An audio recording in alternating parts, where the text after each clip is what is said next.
الا كنتي كلك غليظه كلك عامره وغليظه وعاجبك فورمتك، حيت كاين واحد النوع من العيالات الا ضعفوا كيوليو حالتهم.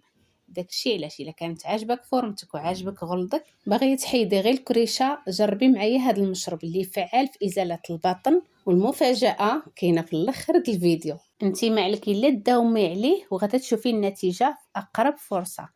اول حاجه كنحتاجو الكاس ديال الماء غليان، زائد معلقه كبيره تكون بومبي ديال الكمون اللي مدقوقه على اليد. انا هنا الا درت جوج راح المعلقه صغيره.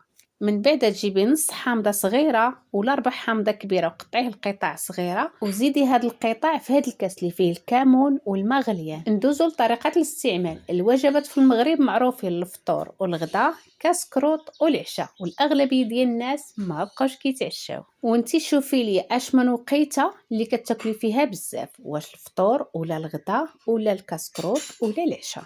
هذيك الوجبه اللي كتاكلي فيها بزاف اما في الفطور ولا في الغداء ولا في الكاس كروط هي اللي من موراها غادي تشربي هذا المشروب هذا وتداومي عليه. الا خفتي من الامساك زيدي واحد نص معلقه ديال زريعه الكتان على هاد المكونات.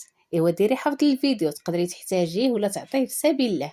عندك سؤال ولا اقتراح خلي لي في كومونتير وانا نجاوبك عليه.